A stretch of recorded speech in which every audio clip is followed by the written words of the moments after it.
Between the Bars. If you're wondering why I'm talking like this, it's because I'm recording this at a very normal and healthy time. Welcome to the second video looking at the music theory of Elliott Smith. I've been working on a video series breaking down Elliott Smith's music, especially the guitar parts, and going through entire albums track by track. Either Or is Elliott Smith's most popular album, and the fourth track, Between the Bars, is his most popular song, with 174 million streams on Spotify, more than the second and third place combined. In my first video on the music theory of Elliott Smith, I talked about analyzing his music on its own terms, so basically not using classical or jazz theory, but learning how he talked about his own music, and seeing what common themes emerge in his writing.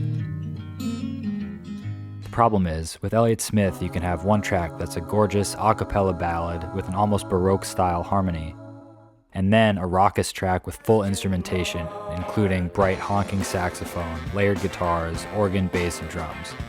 And those two tracks are on the same album, almost back to back. While even those two tracks have similarities, he seemed to enjoy exploring a diverse sonic catalog, and each song functions mainly on its own, as a song. So with that in mind, let's take a look at Elliott Smith's most popular song, Between the Bars. Sure days, do what I say and I'll make you okay. Just stuck in your head. It's just one of those fucking days. This song is recorded in the iconic style he perfected over years of making simple home recordings. He double-tracked a guitar part, double-tracked his vocal, and usually panned the doubles each left and right. It creates an enveloping and quiet texture that's become synonymous with his music. This recording style can be heard throughout his first two albums, Roman Candle and Self-Titled. But on Roman Candle especially, we get to see the purest form of this approach. He recorded the batch of songs that would become Roman Candle while he was still in the band Heat Miser. He recorded all the songs entirely on his own, using cheap mics and a 4-track recorder in J.J. Gonson's basement, his girlfriend at the time and Heat Miser's manager. Many of the songs on Roman Candle were written years before its release, like Condor Ave, but it's actually the recording style itself that captures the largest picture of Elliott Smith's development as a solo artist. Anyone who's tried making home recordings or demos, even in our far cheaper, simpler digital world, knows that it can be a deeply humbling experience. When you listen to Roman Candle, it can be easy to forget what you're listening to. Someone playing often very difficult, intricate parts and singing straight through, full takes, no click track, cheap mics, fallible and futzy tape. As much as it shows off Elliott's skill as a songwriter, guitar player, and singer, you don't get the immersive sound and feeling of Roman Candle using only a 4-track recorder without a lot of experience with the recording medium itself.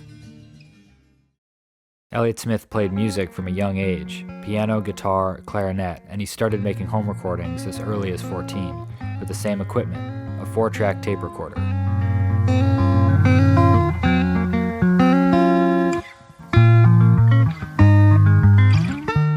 While he has expressed embarrassment in many interviews about the recordings he released in high school, and only a few of them are available online if you go looking, by the time he was recording the songs that would become Roman Candle, it's not unthinkable he could have amassed 10,000 hours with his 4-track tape recorder in those 10 years. It's always important to remember that a song like Between the Bars doesn't come out of nowhere. Years and years of practice, experimentation, and concept building can culminate in something pretty spectacular. Anyone who wants to try emulating the style of this iconic song just has to jump in and get started. Be patient, and thank God you've got a Scarlett 2i2 and DAW instead of a Radio Shack mic and a 4-track tape recorder.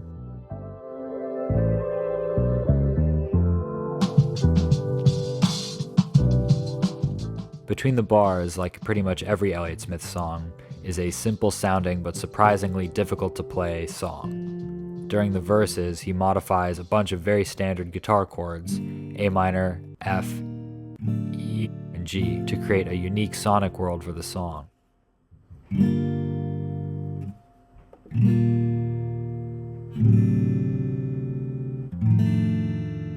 But it's the chorus that really stands out to me.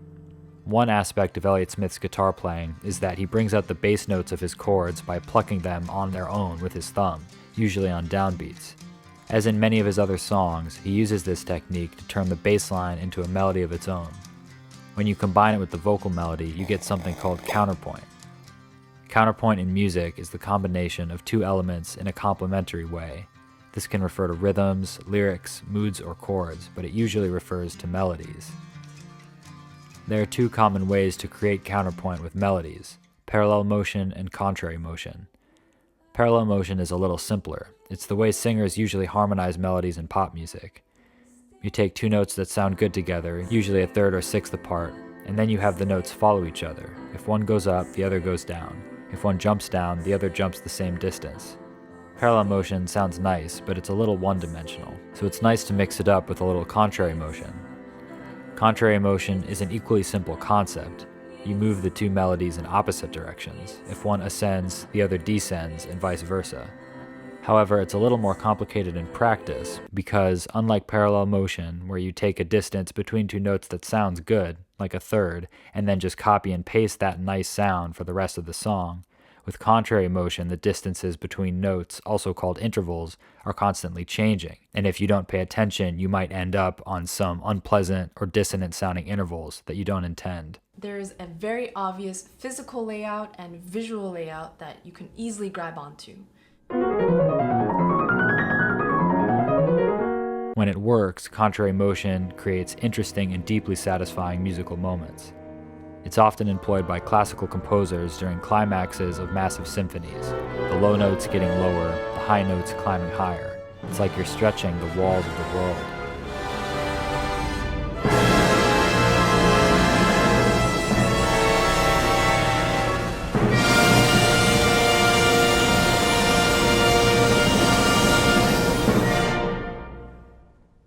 Let's take a listen to the beautiful counterpoint in between the bars, between the bass notes in the guitar and the vocal melody. To bring out the counterpoint, I'm going to play the bass notes and the vocal melody on their own and simplify the rhythms.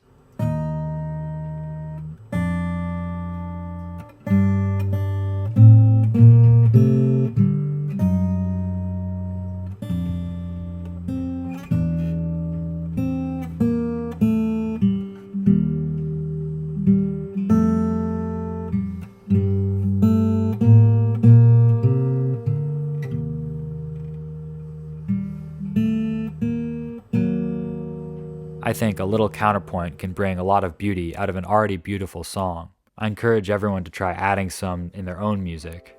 It can be as simple as adding a parallel harmony line, or you can dive in deep and try to copy some of the sophistication of the contrary motion in between the bars. I want to thank everyone for watching and supporting this project and being patient with this video. Since YouTube's been giving me some trouble, I'll be uploading the detailed tutorial and playthrough part of this video separately. If you want to support this project directly, you can find donation links below. I just set up a Patreon. For only $5 a month, you can custom request content, transcriptions, and get early access to videos. None of these videos would be possible without your support, so a big thank you to everyone who's buying books and donating.